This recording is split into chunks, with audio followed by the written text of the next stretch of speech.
ॐ सहना भवतु सहनौ भुनक्तु सह वीर्यं करवावहै तेजस्विनावधीतमस्तु मा विद्विषावहै ॐ शान्ति शान्ति. So today we are going to start an important chapter, which is going to be going subtler into the concept of Vedanta. As we are aware, we are in the second topic, second section of the Vedanta Treatise, the book Vedanta Treatise by Swamiji. Practical Vedanta. We covered the chapter, the human composition, where we discussed about the five panchakoshas, and then we went to the next chapter, which was talking about the self-analysis, which is what we covered earlier sessions, where we discussed about the introversion and extroversion, this concept of introverted, extroverted. So, a very interesting concept, extroverted and who's an introverted person, and how we believe, or in especially in today's generation, somehow we feel, we see that youngsters are not equipped to meet the world. So they don't know how to talk to people, how to relate to people. They only talk to people who they like to talk to. And if they don't have people who they can talk to or relate with or connect with, they go into a shell and they believe that's introversion.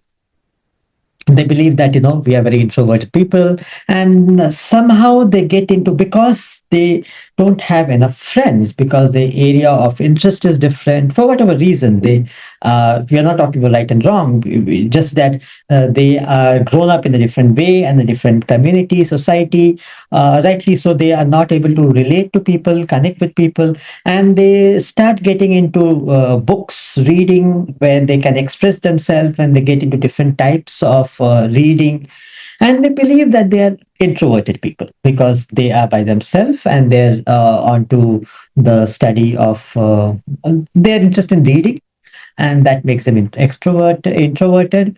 And they believe that not relating with people, not meeting people, not being able to connect with people is the sign of introverted people.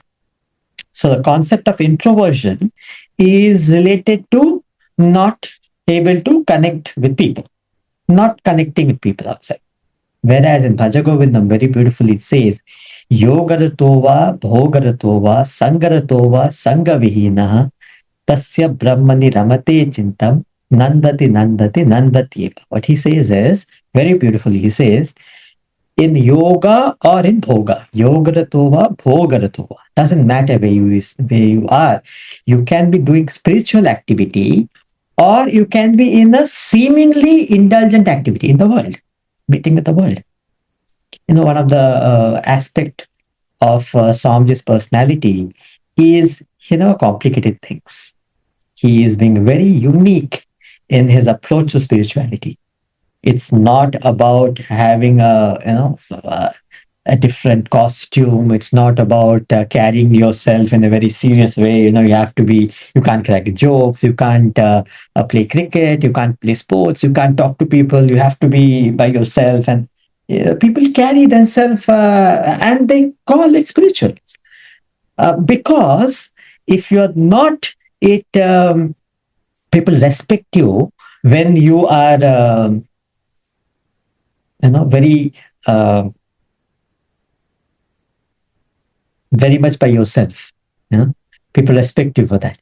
If they see you having devices, gadgets, so it can be a car, it can be anything. The concept of spirituality is you can't have it. Oh, you are a spiritual person. How can you have can be a MacBook or anything for that matter?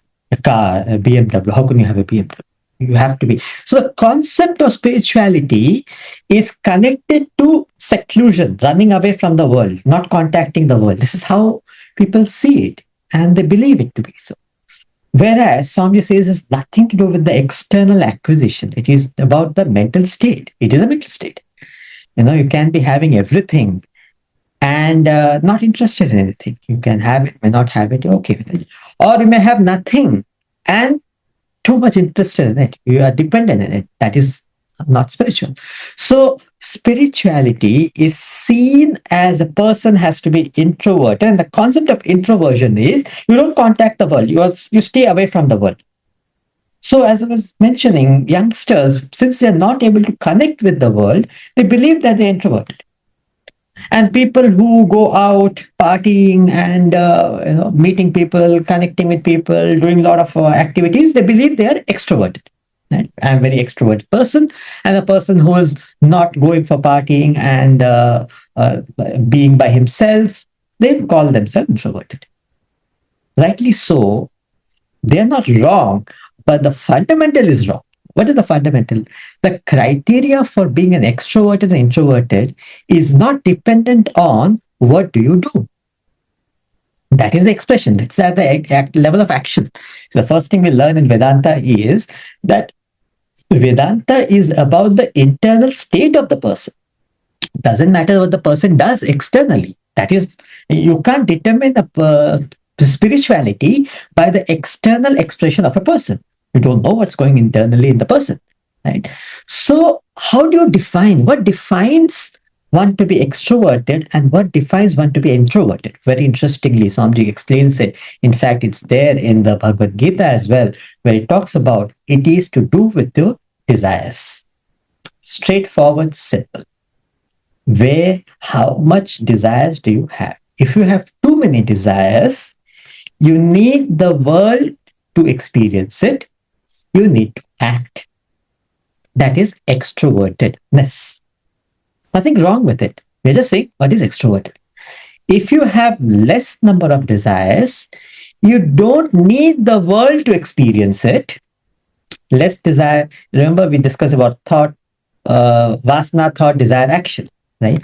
So if you have less desires, you will have less actions, less activity. So automatically you become introverted. You don't need to contact the world for your happiness.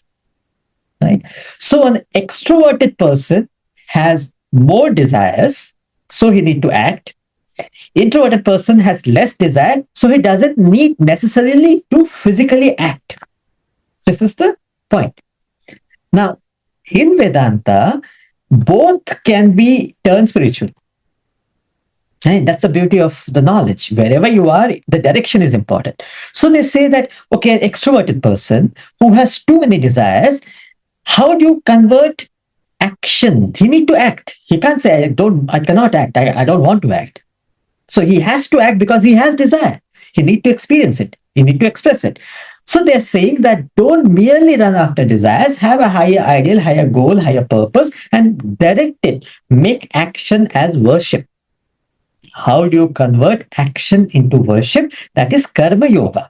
Karma yoga is purposeful, meaningful action. Now, the second set of people are introverted people. They have less number of desires. And since you have less number of desires, automatically you don't have to physically act to experience your desires. You are able to live at the level of perception. You don't need to experience it, act physically. So how do you convert perception into worship? Bhagavad Gita chapter 4, where sage Vedvyas gives this concept of how do you convert whatever you're doing, doesn't matter. He's not saying the extroverted person cannot become spiritual. Neither is saying only introverted person can be spiritual. Just think that you have too many desires, that defines you to be extroverted. No problem. The direction of the action, you have to act anyway. Make that action purposeful. That is turning action into worship, directing it towards the higher, and that is how you progress in life. You evolve as an extroverted person. An introverted person, the same formula will not apply because he doesn't need to act. So they're saying you have less desire. What you it expresses as perception. So convert your perceptions into worship. Direct it towards the higher. So you are, you're reminded of the reality of the higher purpose of life, and in and through all your perceptions, you're directing the thoughts to the higher. So the direction is same, destination is same. Just the way you reach is different because based on different people, right? Extroverted, introvert. So that's what he says. The problem with introversion is, the problem with the mind is, so if you remember, we discussed about that they're saying that you are the self. Fundamentally speaking, you are the reality, you are the self. So what is the definition of desire? Thought flow to the world is called desire. Right? We are breaking it down. So we are saying thought flow to the world is technically called as desires. Okay. Too many desires, you're extroverted. Less desire, you're introverted. We define that, right? Now, when you have too many desires, thought flow to the world, you will have too many thoughts of the world. So you have to act in the world, direct it towards worship. Extroversion towards evolution. Introverted, you have less number of desire, less thought to the world, direct whatever perceptions you have towards the higher. That is evolution for the introverted person. Now, why the fundamental question is, why is the thought going to the world? To that, Swami explains that is based on ignorance of the self. You are complete, you are paripurna, you are that absolute. Ignorance of that absolute fulfillment directs the thought to the world to fulfill that void within. A void, imaginary void within yourself. That's called desire. Desire was, definition of desire, thought flow to the world. Why is the thought going to the world? To fulfill the void. They are saying that void, what you feel internally, it is imaginary. What do you mean by void? Imagine I'm hungry. Right? So when I'm hungry, thought goes to the world, food, to fulfill that void which is felt within me. Right? I appease my hunger. Right? Now they're saying you're already full. Why do you still feel hungry? What you're feeling is imaginary. It is not real. That's all they're saying. Now, all that apart, the fundamental point is ignorance of our real identity is the reason that we are invested in the world, thought goes to the world to fulfill that imaginary void. That's what he's saying. Your self is a supreme reality. You are the self. You are complete. And that's why it's called self-realization. Realizing your real identity is self-realization.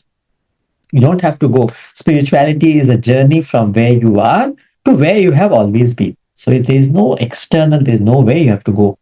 So wherever you are, just the shift of thought is spirituality. Right? So it is the direction, not the speed, which is important. Direction towards knowing your real nature. Direction towards reducing your desires.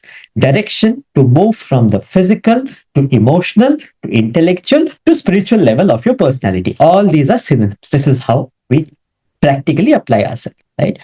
So one of the very interesting examples, the moonlight example Swamiji gives, that you meet the world and you get happiness out of the world. How do we say that the self, you are complete, you're full? To that he's saying, you see a moonlight coming, just because you see and experience a moonlight coming, does it mean that there is light in the moon? You are having an experience, you're seeing the moon. Just because you're seeing it, such a vivid experience, doesn't mean there is light in the moon. When you go deeper, you understand there is no light in the moon. We have a very limited perspective. See, only 25% of the moon we see, full moon day. Rest we don't see. With that, we are so sure that this is what light is. There is light in the moon. So they're saying it is all arid land. When you go to it, beyond that, it is a reflected light from the sun. Very interesting example. Similarly, you enjoy the world. You experience, you're having a Belgian chocolate, you enjoy the world. But that experience of enjoyment, what you claim that is coming from the world, is not really in the world per se. If it was so, everybody will have the same experience, which is not so. Each one of us have a distinct and different experience of the same world. So they're saying that variation in the experience is because of the variation of the mind and the intellect, the personality, the individuality. It is nothing to do with the world per se. So understand it is the coming from the reflection of the self which is within you. That's what he said. And then he said a drift in religion, very interesting concept, where he said that the religion was meant to help humanity to shift to the higher, to evolve as a group, as a collectively, as a society.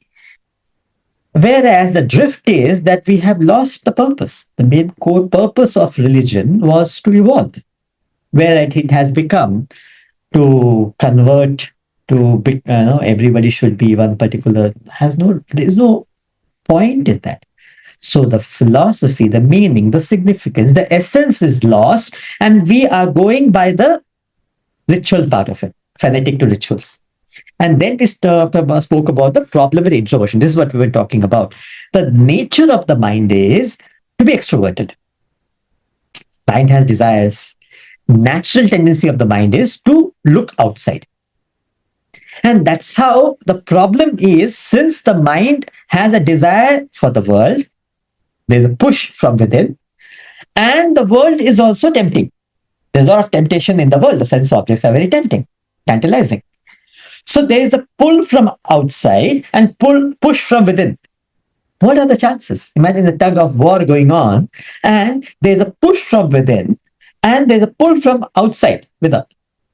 So you fail, you fall for it. Right. So they say you need a stamina, you need the strength of the knowledge. That's why spirituality is not meant for weak people.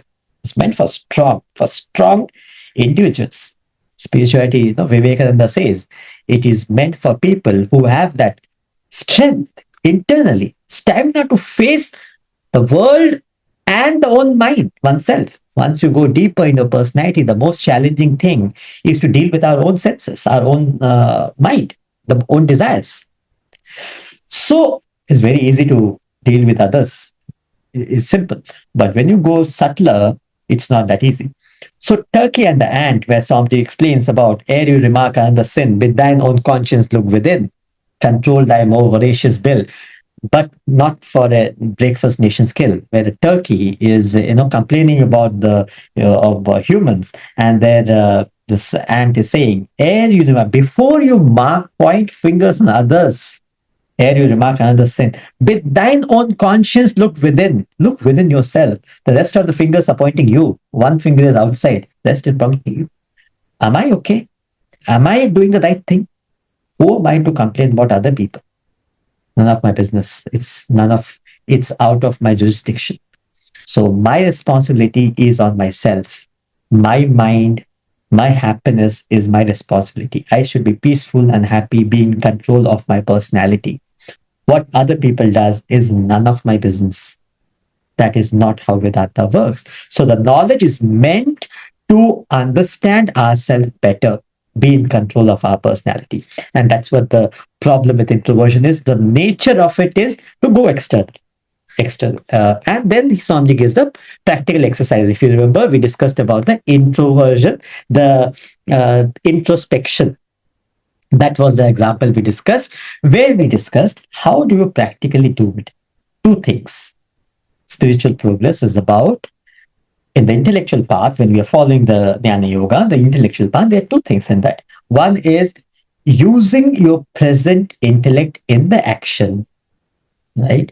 Whatever intellect I have till now, whatever developed intellect I have, let me use that in whatever activity I'm doing. Be conscious of my action. That's point one.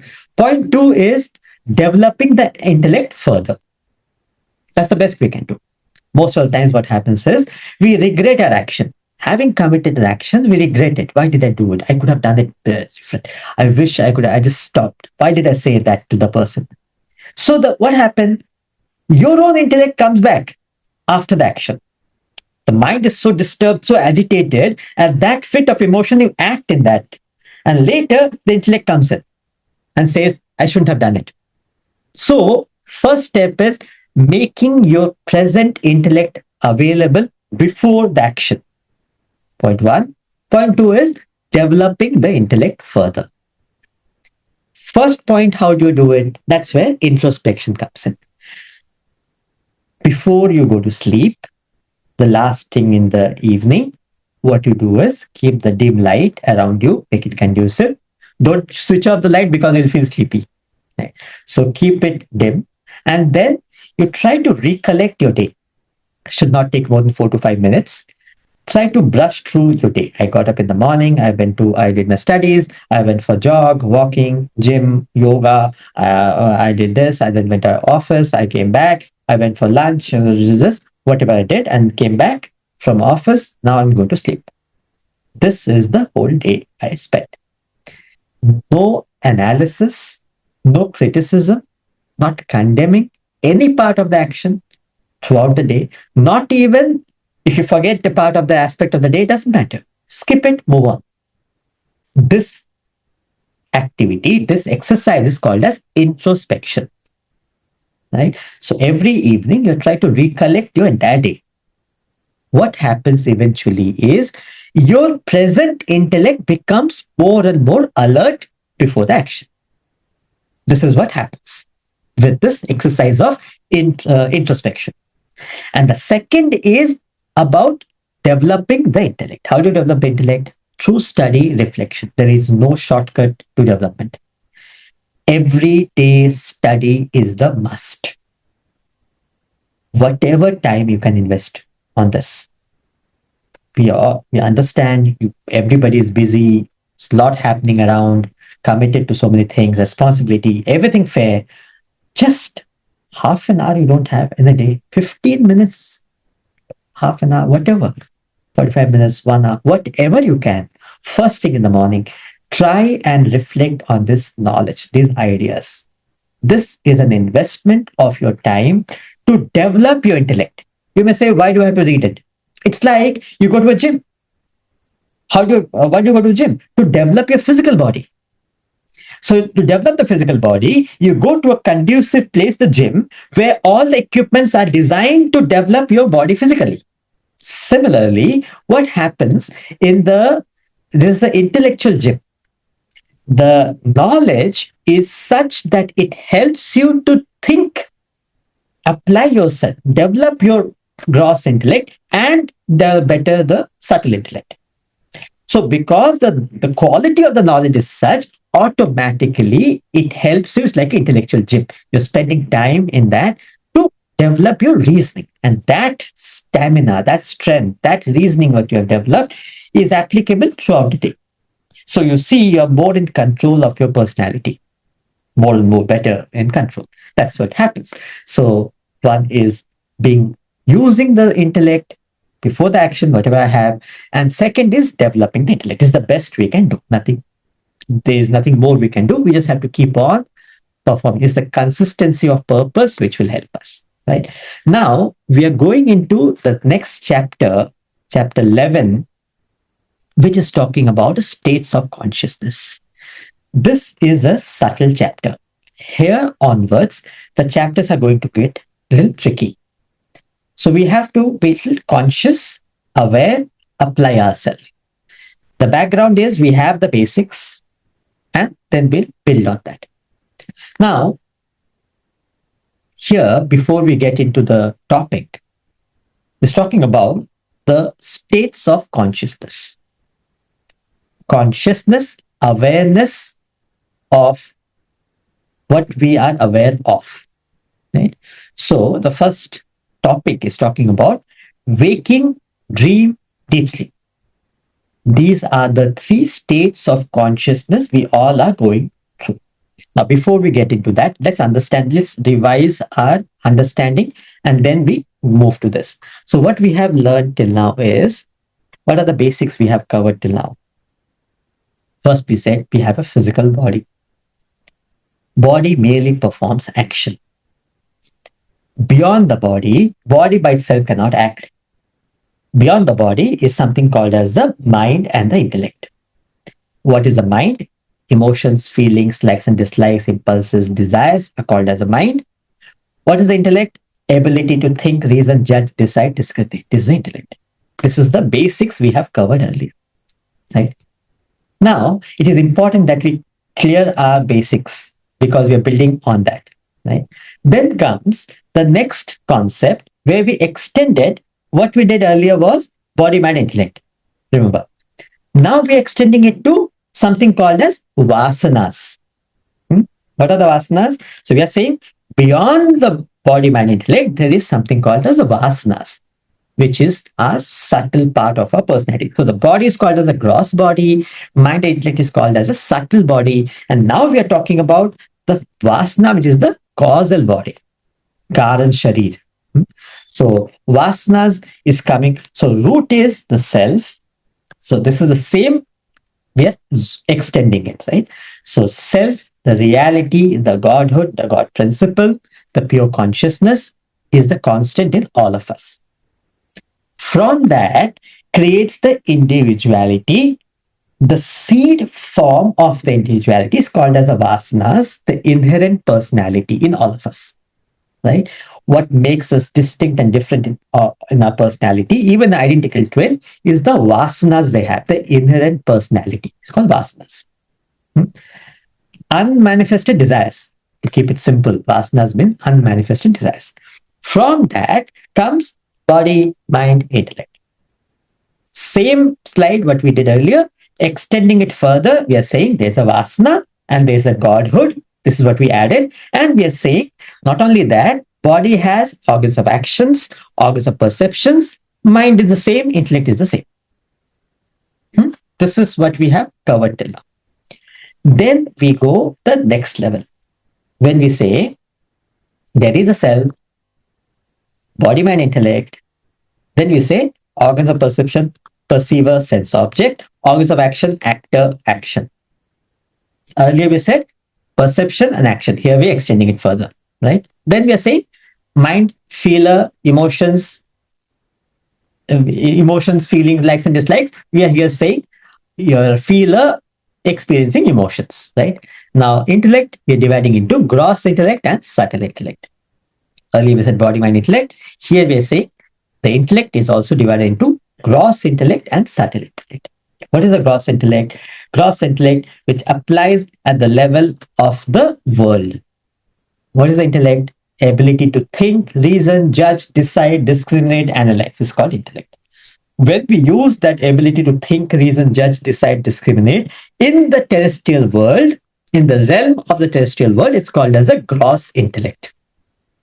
So it can be a scientist working on the world. It can be on the black hole, or it can be at the macrocosmic level or the microcosmic level. You go to the quarks or the atomic level, the cellular level, you're still using, you're very much in the part of the world, you're using the gross intellect. What is the subtle intellect? The ability to think beyond the expressed, experienceable world, the transcendental. Moment to start questioning the transcendental, that then you are using the subtle intellect. The law of gravity exists, not because Newton said it, it exists. Right? That is the part of the gross intellect. When you see a law functioning, there's a cause and effect perfectly working. What is subtle intellect? When you question the fundamentals of the law.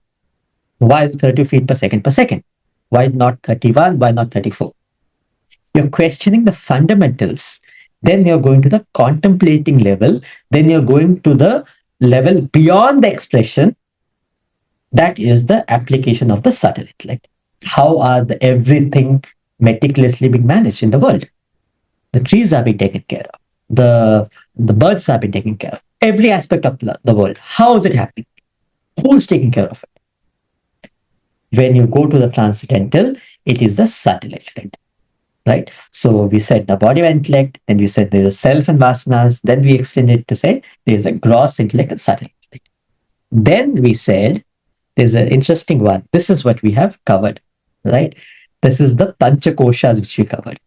Right? So it said they are the 5 sheets. Same thought, extending it further. Food sheet, vital air sheet, mental sheet, intellectual sheet, bliss sheet. These are the panchakoshas. Earlier we said body, mind, intellect. Here we are saying body is divided into food sheet and vital air sheet. They're going technical. Then we said mind and intellect. Mind is mental sheet. Intellect is intellectual sheet. And the vasanas we said earlier is the bliss sheet, Annamaya Kosha. So we have a Anandamaya Kosha. So Annamaya Kosha, Pranamaya Kosha, Manomaya Kosha, Vijnanamaya Kosha, Annamaya Kosha. This is what we said. Right? So this is the extension of the same body mind intellect. Understanding in a different way, more technical, more scriptural way. Right? Now, beyond that, what we discussed was that the gross body is the food sheet and the grosser part of the vital air sheet. What is the subtle body? Subtle body is the subtler part of the vital air sheet, the pranas, and the mental sheet and the intellectual sheet all put together is a subtle body. So you have a gross body. Very interesting point. We know, last time we discussed, earlier we have discussed, physical body is not gross body. This body is just made of 5 elements. It's just dead matter. By itself, it does not have life. So the pranas, that's why pranamaya kosha, the gross part of the pranas gives life to this part. When we say life, we are talking about the functioning of the part. We're talking about digestion, we're talking about the physiological functions, the everything aspect of the body. Now, how the intestine works, how the food is being digested, how it is being, all that is part of the grosser part of the pranamaya kosha. And subtler part of the pranamaya kosha, we discussed it earlier, if you remember, we discussed about the subtler part of the pranamaya kosha is the part of the mind. You're seeing a perception. Merely you're looking at something. Merely looking at something is not registering a sight. You register the sight in the mind. In other words, if your mind is not available, you're thinking of something else, though you're looking at something, you're lost. People say daydreaming, right? What is daydreaming? You're not available to register the sight. Right. So your mind is also participating. So perception is not just a physical perception. It goes, the stimuli from the world goes inside and registers in the mind, then you're conscious of that perception. That's what he's talking about. The subtler part of the pranas and goes to the mind and the intellect. Become conscious and you act on that. See, mind and intellect and the subtler level, they are just thoughts. Right? Discriminative thought is intellect. Indiscriminative thought is the mind. So, and then the last part is the causal body, which is called as karana sharira. Cause for the body is causal body. Karan is reason for the body. For the rest of the personality is called karana sharira, which is the anandamaya kosha. Right? So, same body, mind, intellect. When we are talking in the very basic level, we just talk about body, mind, intellect. We don't get complicated, right? Then we're extending it to there's a self and there are vasanas, where it's coming from. Then we said action also has, the body also has perception and action. Intellect also has subtle intellect and gross intellect. Then we go deeper and says, scripturally, what they're saying is this, furthermore, there are more things happening. They are panchakoshas. These are the 5 sheets in the personality. Right? And then these 5 sheets are being divided into gross body, subtle body, causal body. Now, why we are talking about this is very interesting. And the rest we have covered it in the last session, so I'm not getting to that. Now, the interesting part is the states of consciousness, which we are going to cover. Right? We'll just try and understand the basics. We'll cover the text. This will give you a background. We're extending from the gross body, subtle body, causal body. Okay. So what they're saying is there are 3 states of consciousness, 3 states of awareness. Right? Waking state of awareness, state of consciousness, when you are a waker experiencing the waking world. It's called Jagrat. Jagrat means it's just a word used in Sanskrit. Waking state. So waker right now, who are you? People say, who are you?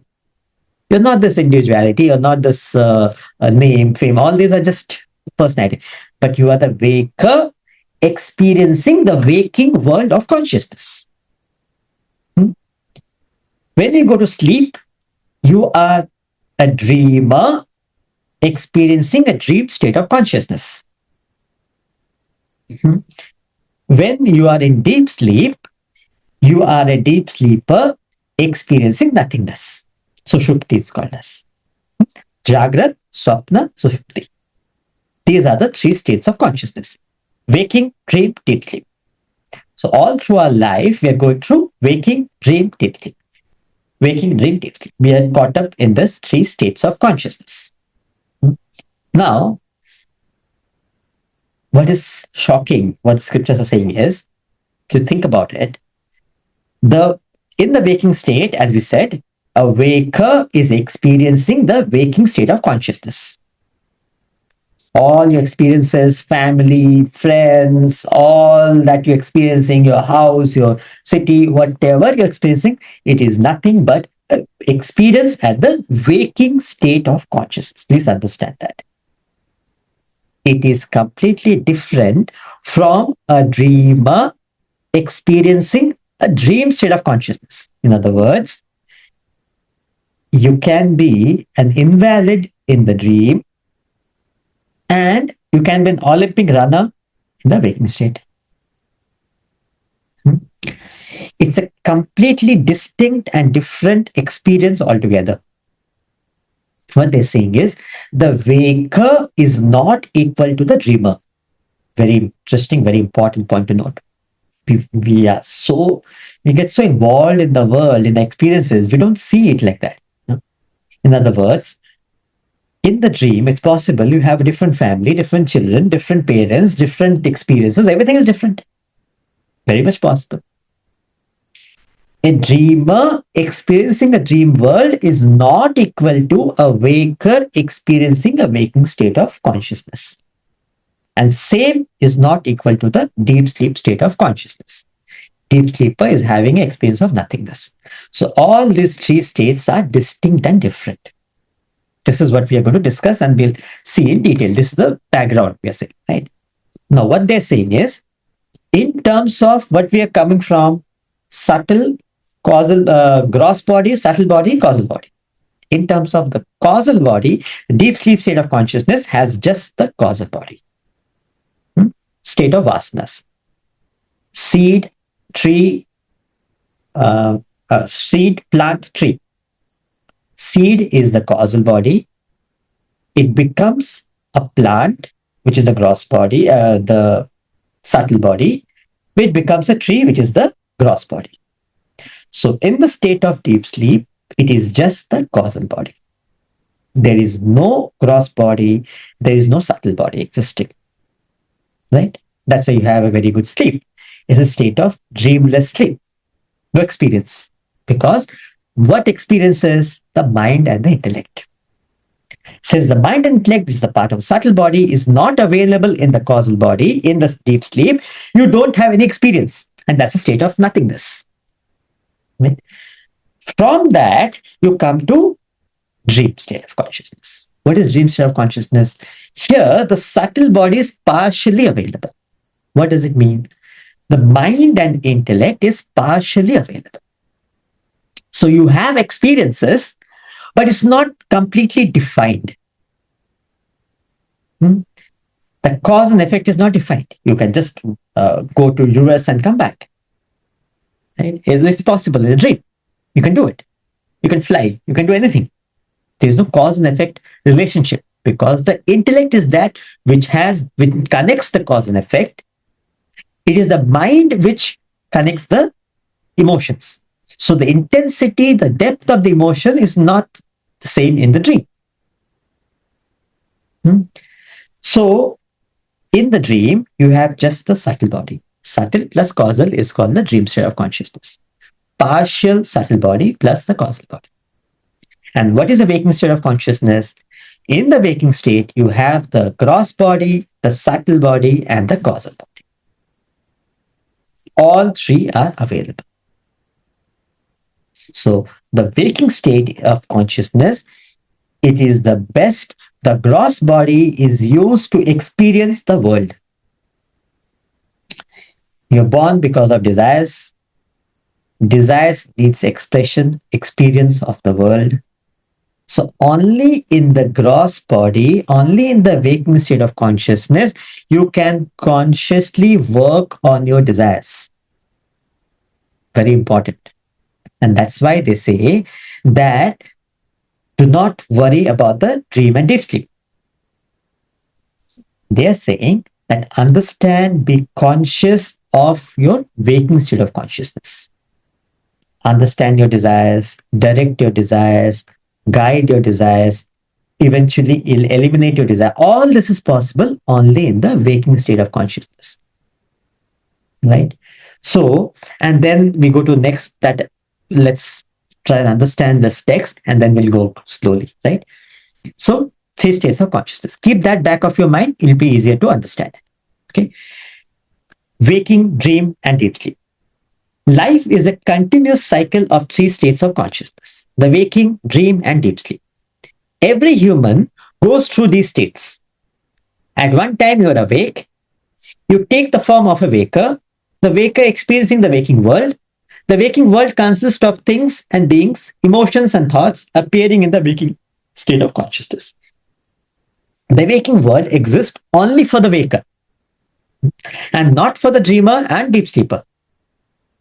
The entire waking world disappears no sooner than you leave the waking state of consciousness. Okay? We take it for granted the world exists. What's the problem? Why are you complicating? But they're saying, for whom? When you're sleeping, where is the world? When the person is in coma, which world you're talking about? They're not experiencing from their point of view, there is no world. When you go to sleep, from your point of view, there is no world.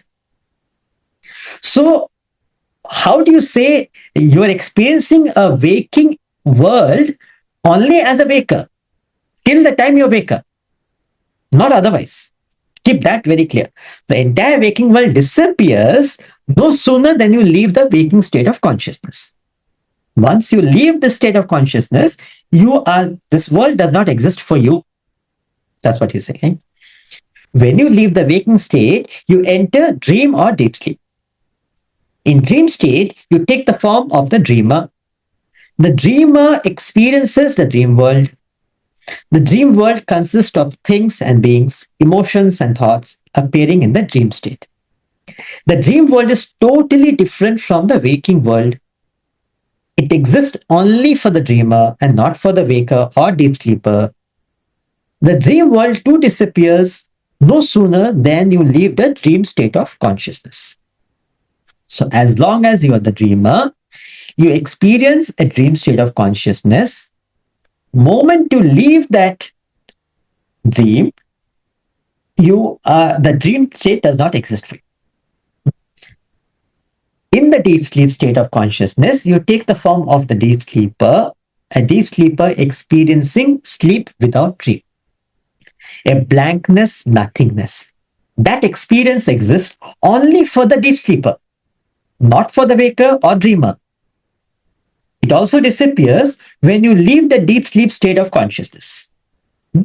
So, waking state exists only till the waker is there, available.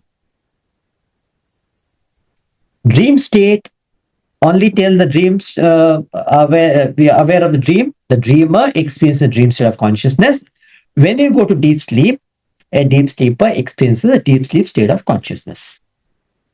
At any given time, you are either a waker or a dreamer or a deep sleeper. There are three distinct and different experiences we are going through. We need to first understand that very clearly. They are not related, they are not connected. They are distinct and different. There is a connectivity which is the vasanas, which is the causal body, which is there in all three.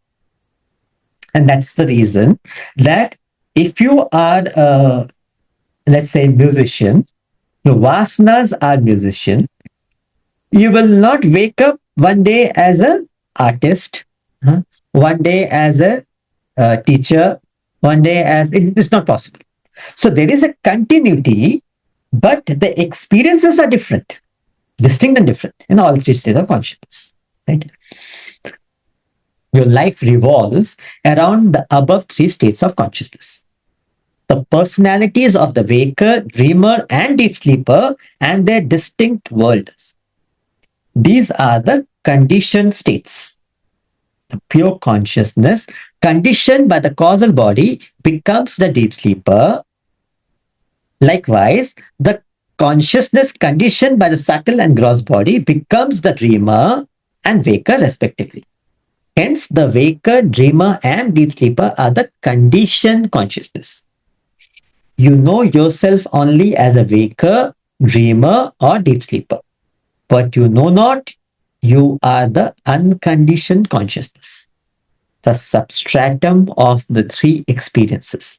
And that your real self is the unconditioned consciousness and not these conditioned personalities at that you believe yourself to be. So, what he's saying is this whole set, waking, dream, and deep sleep, is nothing but conditioned consciousness, conditioned by your body, mind, intellect, gross body, subtle body, causal body. You are conscious of something. If you are to be asked, are you conscious of what? Are you aware of what? Do you have knowledge of what? It is conditioned by something external, something in the world. So that they're saying is conditioned consciousness, conditioned knowledge, conditioned awareness. You're aware of something. So they're saying, what is your real identity? You are the pure consciousness. You are that state of pure consciousness, which is unconditioned state. A state of awareness. Swamiji says very beautiful definition of pure consciousness: objectless awareness, objectless consciousness, objectless knowledge. That is you. You are not the conditioned knowledge. You're not the conditioned personality, which we have assumed ourselves to be. You are the unconditioned pure consciousness. So what is happening is we are never able to stay with that pure consciousness. We always condition it by body, mind, intellect, causal body, subtle body, gross body. Since it gets conditioned, we are not aware of our unconditioned reality. Simple example Swamiji gives. Imagine a screen. Right? You're watching a movie. You are that, imagine that blank screen. That alone exists. That's a substratum. Right? Since all the time there are movies going on, you get involved in the movie, you get attached to the movie, you get character of the movie. What happens is you lose understanding of that background, which is just the screen. That is the pure consciousness, pure screen. All the rest on top of it is conditioned. Different things going on around. Since we get involved in this conditioning, we don't see through that, we don't see the screen behind it. So you are the pure consciousness, you are that pure awareness, and that's what he's saying in the last paragraph what we did. But you know not, you are the unconditioned consciousness, the substratum of the three experience. So the waking dream, the consciousness makes you aware of the waking state. Consciousness makes you aware of the dream state. Consciousness makes you aware of the deep sleep state. You say you had a experience of, you had a very good sleep. Who's saying that? You are saying it. How do you know you had a good sleep? You were not there. So deep sleep is you're conscious of nothingness. You are there in the deep sleep. You means the consciousness is there in the dream. You're conscious of the dream. The constant consciousness is there in the waking state right now. So that is constant. In and through waking, dream, and deep sleep, the consciousness is constant. Consciousness of waking, consciousness of dream, consciousness of deep sleep. And because of that constant, you are able to be aware of all three. And the other point somebody might be referring next topic, where he says, when you are in the higher state of consciousness, you understand the lower. When you're in deep sleep, you are not aware of dream and waking. When you're in dream, you know deep sleep, you know dream. Going through experience, you know it. You know you're also having a deep sleep. When you're in waking state, which is higher state of consciousness, you know dream, you know deep sleep. And these masters are at the fourth state. Fourth means Turiya. Turiya means fourth in Sanskrit. Since they are in the fourth plane of consciousness, they are able to understand the waking, dream, and deep sleep. They're able to see through all the three states of consciousness. And that your real self is the unconditioned and not this conditioned personality that you believe yourself to be. The causal body consists of vasanas, the seed which causes the individual personality, hence called so. The causal body manifests first as a subtle body. The subtle body comprises thought, emotion, desires. It further manifests as the gross body which perceives and acts. The structure and behavior of the gross body will depend on the nature of the subtle body, which in turn will depend upon the quality of the causal body. If the causal body is likened the seed, the subtle body would be sapling, gross body the tree. So causal, subtle, gross. This is the seed, sapling, plant. This is the tree. Gross body is the tree, right? This is the hierarchy. So no manifestation, partial manifestation, complete manifestation. In the deep sleep, there is no manifestation, there is no world. You are in the seed form. Your personality goes back to the seed, raw format. In the dream state of consciousness, there is a partial manifestation because the partial mind and intellect is available. In the waking state of consciousness, your complete personality is available because the body mind intellect is completely available. So it is the complete expression of the personality and the world experience you have. So gross body, subtle body will be the sapling and the gross body the tree. In deep sleep, you are unconscious of everything. The deep sleeper knows nothing. The waking and dream world do not exist for him. He is steeped in ignorance. People dismiss that state as emptiness, nothingness. Few have cared to study it thoroughly.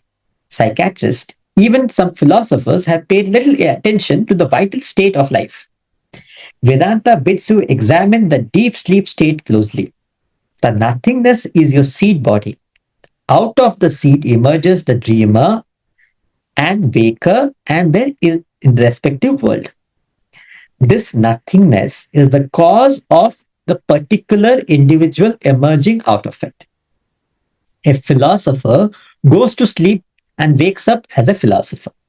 A mathematician sleeps and wakes up as a mathematician. So does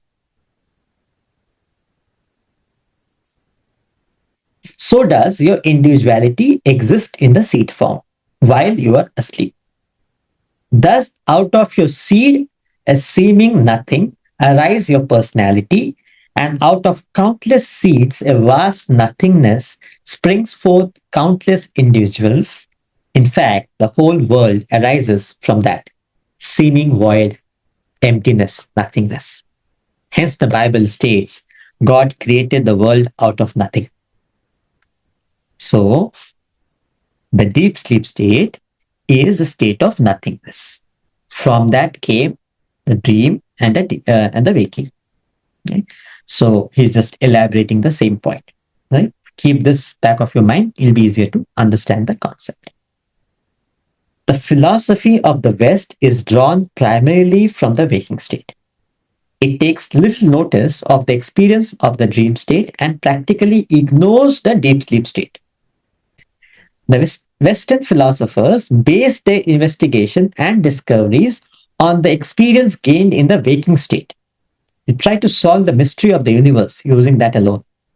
The data they work on with them is inadequate. With improper data, one cannot draw a proper conclusion. Vedanta takes up all the data, the gross, subtle, and causal bodies, the three states of consciousness, and the three worlds of waking, dream, and deep sleep. It deals with all the necessary material available to reach the absolute reality, the state of pure consciousness. So, what's happening is the Western philosophy, they go by experience. What I can see, what I can experience. So, they don't go beyond the dream.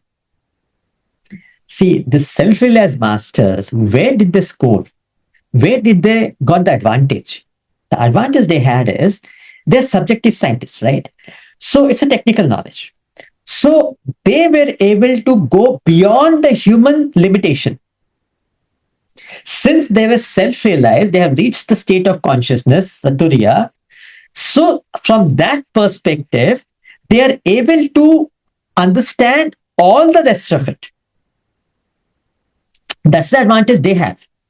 Since they are at that state, they're able to experience all the three states of consciousness and understand it and explain how to move beyond it. That's what he's saying.